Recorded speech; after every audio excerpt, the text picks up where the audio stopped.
मैं कैप्टन संजय सिंह नवीरे coaching UPSC IAS के प्रिपरेशन के लिए यूपीएससी आईएएस के प्रिपरेशन के लिए बेसिक नॉलेज का होना बहुत जरूरी है।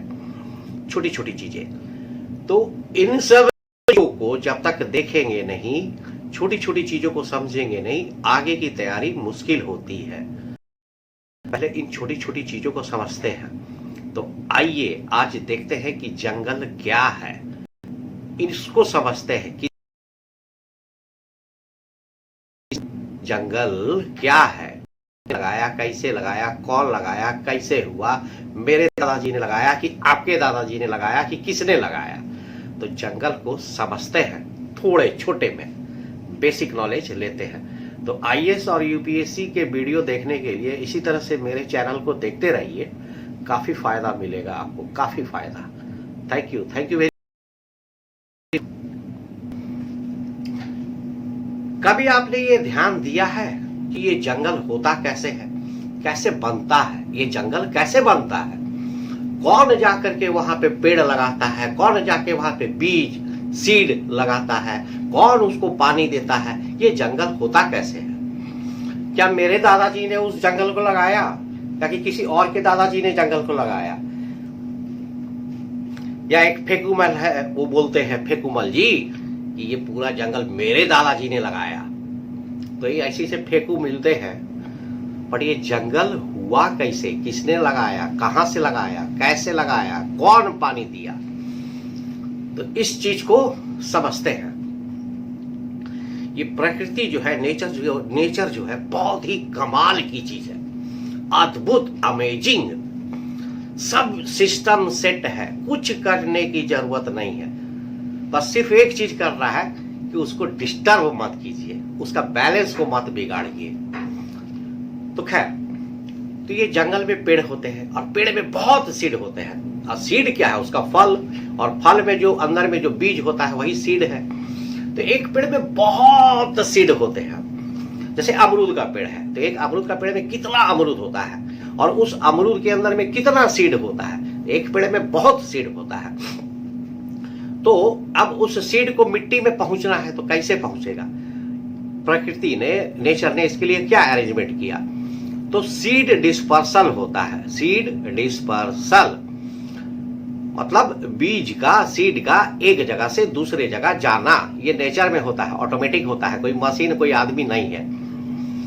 तो जैसे कि कॉटन का पेड़ है, कपास का पेड़ है, कॉटन का पेड़, तो उसके सीड होते हैं, काफी हल्के होते हैं। तो ये विंड डिस्पर्सल होता है, हवा से एक जगह से दूसरे जगह चला जाता है, हवा से एक जगह से दूसरे जगह जाता है। वो क्या है कि सीड जो है हवा में हल्का है तो हवा में उड़ता है, तो उड़ते उड़ते दूसरा जगह पहुंच जाता है।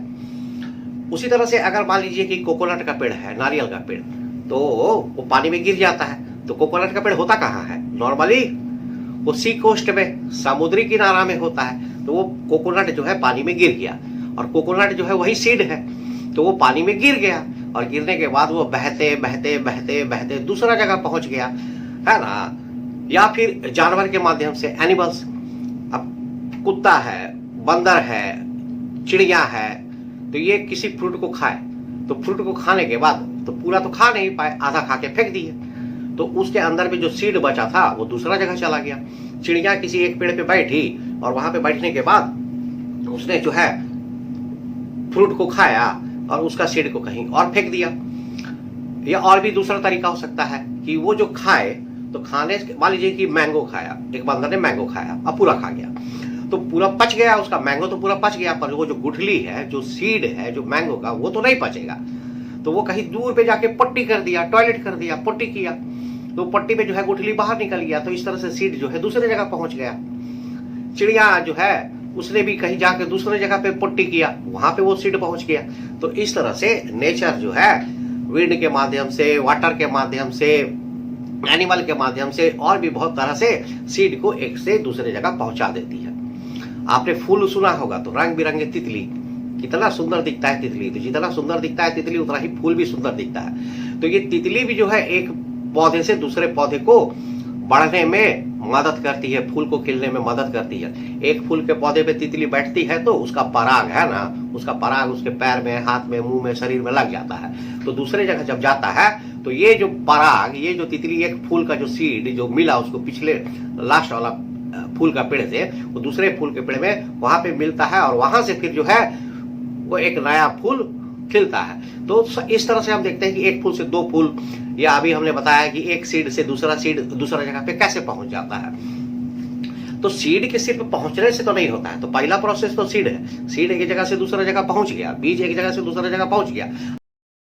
उस बीज को बढ़ने के लिए, पनपने के लिए, ग्रो होने के लिए उस सीड को एक फेवरेबल कंडीशन की जरूरत है, उसको एक ठीक ठाक जो है वातावरण चाहिए, है ना, नहीं तो गड़बड़ हो जाएगा। तो जंगल में ये जो फेवरेबल कंडीशन है, ये ठीक ठाक वातावरण जो है, इन्वायरमेंट जो है मिलता है उसको, वो बराबर क्लाइमेट कंडीशन मिलता है, बराबर टेम्परेचर मिल जाता है, बराबर पानी। क्यों? क्योंकि मिट्टी जो होती है, सॉइल, जंगल की जो सॉइल होती है वो मॉइस्ट एंड वार्म होती है, और हल्का हल्का पानी होता है तो नमी होता है, हल्का हल्का उस नमी से जो हल्का हल्का गर्मी निकलता है, तो बड़ा ही सुटेबल कंडीशन है मिट्टी उस सीड के लिए। तो सीड वहां पे जब गिर जाता है, और ऐसे भी जंगल में जो पेड़ के कारण छाया रहता है, तो मिट्टी में वो चीज जो है मेंटेन रहता है। तो वहां पे जो है मिट्टी जो है, सॉइल जो है, लैंड जो है, वो फेवरेबल कंडीशन देती है सीड को। अब सीड उस पे क्या हो गया, जर्मिनेट हो गया। जर्मिनेट माने अंकुरन होता है। अंकुरन, जैसे चना उसको आप पानी में रख देते हैं तो उसमें व्हाइट व्हाइट छोटा छोटा निकलता है ना, उसी को ना अंकुरन बोलते हैं, जर्मिनेशन। तो सीड से जो चुप से करके एक निकला छोटा सा चीज, उसी को बोलते हैं जर्मिनेशन। तो वो जर्मिनेट हो जाता है, और वो जर्मिनेट होने के बाद वो थोड़ा सा छोटा पौधा में हो जाता है, उसी को बोलते हैं सीडलिंग और सीडलिंग्स। सीड से जो निकला वो सीडलिंग्स, और वही सैपलिंग्स, सीडलिंग्स लगभग एक ही चीज है। तो जो छोटा छोटा पौधा होता है ना, उसी को बोलते हैं सीडलिंग, सैपलिंग्स। तो ये जो छोटा छोटा पौधा है, अब ये पौधा में डेवलप हो जाता है, उसको बारिश होता है, रेन मिलता है। तो क्योंकि क्लाइमेटिक कंडीशन अच्छा है, टेम्परेचर अच्छा है, तो रेन भी हो रहा है समय समय पे मौसम के हिसाब से, तो वो जो पौधा जो है उसको रेन भी मिल गया। तो इसी बारिश से मिल गया, जल भी मिल गया, धूप मिल ही रहा है, फोटोसिंथेसिस हो रहा है, पत्ता निकल गया है, पेड़ खाना भी बना ले रहा है। किसी को उसको जाके बिरयानी देना नहीं पड़ रहा है कि ले भाई तू खा, ले भाई पूरी भाजी खा, नहीं तो कैसे होगा। तो ये नेचर देखिए कितना मस्त चीज है, सब चीज व्यवस्था है, सब ऑटोमेटिक व्यवस्था है। तो इस तरह से जो है वो पौधे के रूप में विकास होते हैं, और उन्हीं पौधों में से कुछ जो है पेड़ बन जाते हैं। सब तो नहीं बन पाएगा, है ना, मगर बहुत सारे पौधे बने तो उसमें से बहुत सारे पेड़ भी बन जाते हैं। तो एक पेड़ से दो पेड़, दो पेड़ से 10 पेड़, 10 पेड़ से 20 पेड़, 20 पेड़ से 200 पेड़, 200 पेड़ से 1000 पेड़, तो कितना पेड़ हो जाता है। तो इस तरह से हम देखते हैं कि जंगल जो है तैयार हो जाता है ना। और जंगल में एक बड़ा ही मस्त चीज है, ये याद रखिए, हम लोग के शरीर में जैसे मेमोरी होता है ना, जैसे आपको हम दूर से देखेंगे तो पहचान जाएंगे कि अरे ये तो रमेशवा है। दिमाग में ये मेमोरी स्टोर है, ये तो रमेश है ना। इतना याद नहीं करना पड़ता है कि इसको कहाँ देखे थे, कैसे देखे थे, कहाँ देखे थे, या अपने आप माँ को देखे तो ये तो मेरी मम्मी है, ये तो मेरे पिताजी है, ये तो मेरा भाई है। तो ये शरीर में मेमोरी होता है। या आप घर के अंदर में जाते हैं तो गेट खोलते हैं, बाएं मुड़ जाते हैं, फिर सीढ़ी पे उठते हैं, घर में चले जाते हैं, तो ये मेमोरी में है। आपको याद नहीं करना पड़ता है कि अब गेट खोलेंगे तो कहाँ जाएंगे, बाएं मुड़ेंगे कि दाएं मुड़ेंगे। तो शरीर में इस तरह से मेमोरी जो है सेट हो जाता है। इसी तरह से वो जंगल का जो सॉइल है, मिट्टी है, उस पर भी मेमोरी सेट हो जाता है। तो अगर किसी ने वो जंगल का पेड़ को काट भी दिया ना, तो इतना फर्क नहीं पड़ेगा। वो जमीन में जो मेमोरी है, जो मिट्टी में जो मेमोरी है, सॉइल में जो मेमोरी है, उससे वही वाला पौधा वापस निकल जाएगा। देखिए नेचर क्या चीज है, क्या सेटिंग है, कि अगर किसी कारण से, ये इसलिए नहीं किया था कि आदमी काट देगा, तो नेचर भी इस चीज को समझता है कि कभी भूकंप आ गया, वोल्केनो आ गया, कुछ अर्थक्वेक आ गया, आपदा आ गया, जिसके कारण जंगल नष्ट हो गया, तो कैसे होगा, तो उसको वापस ऑटोमेटिक फिर से कैसे बनेगा, इसके लिए नेचर ने ये सिस्टम किया था। तो ये क्या है, जंगल ऑटोमेटिक होते हैं, किसी को कुछ करने की जरूरत नहीं है। पेड़ का सीड हुआ, सीड से दूसरी जगह गया, दूसरी जगह जो है एनिमल, विंड, वाटर के थ्रू दूसरी जगह चला गया, दूसरी जगह गया, मिट्टी पे गिरा, मिट्टी पे फेवरेबल कंडीशन मिला, वो वहां पे जर्मिनेट हुआ और सीडलिंग और सैपलिंग के रूप में छोटे छोटे पौधे के रूप में विकास हुआ। वही पौधा छोटा जो है बड़ा पौधा बना, उसको बारिश मिला, पानी मिला, सब चीज मिला, तो वो बड़ा होकर पेड़ बन गया। और 1 से 2, 2 से 10, 10 से 20, 20 से 200, 200 से 1000 और 1000 से पूरा जंगल बन गया। तो ये देखिए नेचर में कितना बढ़िया सिस्टम है, कैसे वो जो जंगल को खुद तैयार करता है। कोई नहीं लगाता है, ना मेरे दादाजी लगाते हैं, ना पड़ोसी के दादाजी लगाते हैं, ना वो फेकुमल के दादाजी लगाते हैं। तो ये ऑटोमेटिक सिस्टम है। अब प्रॉब्लम क्या है? प्रॉब्लम है कि इस ऑटोमेटिक सिस्टम या इसको नेचुरल सिस्टम बोलिए प्रकृति का, इसको हम लोग डिस्टर्ब कर देते हैं। हम लोग क्या करते हैं? पेड़ काट देते हैं। तो पेड़ काट दिए तो जो जंगल है वो फिर से पेड़ निकाल देगा, थोड़ा दिन के बाद, एक ही दिन में निकाल देगा, बट वो रियलाइज होगा उस मिट्टी को, तो वो जो है धीरे धीरे धीरे फिर उसी तरह का पौधा निकाल देगा और फिर उसी पेड़ बन जाएगा।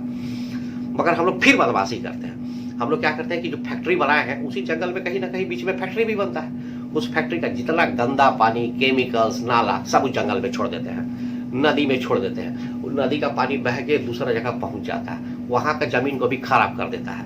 तो इस तरह से देखिए हम लोग कितना बदमाशी करते हैं। एक तो पेड़ काट देते हैं, वो बेचारा फिर से उग जाएगा, तो बोले कैसे उग जाओगे? तो हम उसमें फैक्ट्री का केमिकल फेंक देते हैं, फैक्ट्री का जितना गंदा पानी है फेंक देते हैं। तो मिट्टी का जो संरचना है, संरचना, कंपोजिशन, उसमें जो था वो तो बदल गया। तो अब उसका जो सिस्टम था कि खुद ऑटोमेटिक पेड़ फेंकेगा, पानी फेंकेगा, बीज जो है जर्मिनेट होगा, सीड जो है जर्मिनेट होगा, सैपलिंग और सीडलिंग्स पौधे के रूप में विकास होगा, तो सिस्टम गड़बड़ा रहा है, कैसे होगा? वो तो अंदर में उसका सिस्टम बदल रहा है, वो केमिकल घुस गया, तो गंदा पानी घुस गया, तो पूरा प्रॉब्लम हो गया। तो देखिए हम लोग कितना बदमाश है। किसी भी चीज को करने के लिए जो है ये देखिए जंगल काटना भी जरूरी है, फैक्ट्री लगाना भी जरूरी है। ऐसा नहीं है तो फैक्ट्री नहीं लगेगा तो ग्रोथ कैसे होगा, डेवलपमेंट कैसे होगा? मगर इसके लिए जरूरी क्या है? Sustainable development. सस्टेनेबल डेवलपमेंट मतलब कि अगर आप एक पेड़ काट रहे हैं तो 10 पेड़ लगाइए। तो नहीं, वो तो हम करेंगे नहीं। हमारा काम हो गया ना, भाड़ में जाए जनता, अपना काम बनता वो। तो अब नेक्स्ट जनरेशन के लिए क्या छोड़े हम? कुछ नहीं। तो यही बोलते हैं ना कि मेरे दादाजी तो 100 साल तक जिंदा रहते थे और उनको कभी कोई दिक्कत नहीं हुआ, और आज के जमाना में बोलता है ई वाला पानी नहीं पिएंगे तो ये दिक्कत है, वो दिक्कत है, तो बहुत प्रॉब्लम है। तो दादाजी 100 साल तक जिंदा रहते थे, क्यों? क्योंकि उस समय नेचर अलग था, प्रकृति अलग थी, मतलब जंगल बहुत थे, तो जंगल ज्यादा था, तो वो एयर को अच्छा से प्यूरिफाई करता था, तो फ्रेश एयर हमेशा बनता था। अब वहां पे कॉलोनी बन गया है, फ्लैट बन गया है, अपार्टमेंट बन गया है, तो वो जंगल गया, खत्म। तो अब वहां का एयर जो है प्यूरिफाई नहीं होता है, तो बीमार पड़ते हैं। तो बीमार पड़ते हैं तो डॉक्टर क्या बोलता है? जाइए हिल स्टेशन पे जाइए और जाके फ्रेश एयर लीजिए। क्यों? क्योंकि हिल स्टेशन पे अभी उतना पेड़ नहीं काटा गया है, तो वहां जाके फ्रेश एयर लीजिए। यहाँ तो मिलेगा नहीं फ्रेश एयर, बॉम्बे, दिल्ली, कलकत्ता, मद्रास में, रांची, बेंगलोर, नागपुर में। तो जाइए हिल स्टेशन, शिमला जाइए, मनाली जाइए, कुल्लू जाइए, देहरादून जाइए, मसूरी जाइए, जाके फ्रेश एयर लीजिए। जंगल काट दिए ना तो जाइए। पानी को जो साफ करते थे, ये जंगल जो है प्यूरिफाइंग सिस्टम भी है ऑटोमेटिक, तो ये पानी को साफ करता था। वो तो है ना कि पानी जो है वेपोराइज होता है, इवापोरेट होता है, क्लाउड बनता है, रेन बनता है, तो सिस्टम तो डिस्टर्ब कर दिया। पेड़े नहीं है तो कैसे होगा? तो ये कम हो गया, तो पानी भी कम प्यूरिफाई हो रहा है। तो दादाजी को तो मेरे फ्रेश पानी मिल जाता था, उतना जंगल था, अब काट दिए हैं, तो अब फिल्टर लगाइए घर में, फिल्टर का पानी पीजिए, है ना? तो दादाजी क्यों 100 साल जिंदा रहते थे और हम लोग क्यों गड़बड़ा रहे हैं, इस चीज को समझ रहे हैं? तो ये जंगल जो है ऑटोमेटिक खुद अपने आप में जनरेट होता है, रीजनरेट होता है, इसको किसी को कुछ करने की जरूरत नहीं है। तो दोस्तों जंगल काटिए, डेवलपमेंट के लिए काम कीजिए, बस सस्टेनेबल डेवलपमेंट कीजिए। चीज में एक ऐसा ना हो कि एक चीज में तो बढ़ जाए और जो गड़बड़ कर रहे हैं उसके कारण भारी मुसीबत आ जाए कि हमारा तो फैक्ट्री लग गया बट जंगल है बर्बाद हो गया। तो दूसरा जंगल लगाइए, दूसरा पौधा लगाइए, दूसरा पेड़ लगाइए, ताकि फैक्ट्री का भी काम हो और जंगल भी बचा रहे, तो प्रकृति भी बैलेंस रहे, नेचर भी बैलेंस रहे, डिस्टर्ब नहीं हो। थैंक यू दोस्तों, थैंक यू। आज की वीडियो में इतना ही। इस चीज को समझिए और उम्मीद करते हैं कि चीजों को बैलेंस रखिएगा। जैसे ये नेचर जो है इस अर्थ को बैलेंस रखे हुए है, उसको डिस्टर्ब मत कीजिए, उसके कंपोजिशन में गड़बड़ मत कीजिए, बहुत बड़ा प्रॉब्लम हो जाएगा। नहीं तो हमारा तो 45 ईयर हो गया और 15 साल, हम तो दादाजी है नहीं कि 100 साल।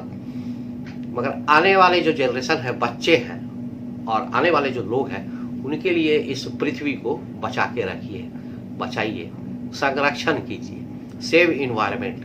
Thank you for watching. इसी तरह की मजेदार बातें आपको नेक्स्ट टाइम में, नेक्स्ट वीडियो में मिलते रहेगी। तो देखते रहिए नेविरे कोचिंग, आपको बहुत ही काम देगा। अच्छी जानकारियां दूंगा आपको और मेरी बातों को अपने दिमाग पर सोचिएगा। एकदम मेरी बातों को एकदम ब्लाइंडली मत मान लीजिएगा, सोचिएगा, समझिएगा, परखिएगा, उसके बाद देखिएगा क्या सही है क्या गलत है। हो सकता है कि आप और अच्छा सोचें, तो बस यही तो काम है। आप अच्छा सोचेंगे तो और दुनिया आगे जाएगा, देश आगे बढ़ेगा। Thank you very much. Thank you for watching.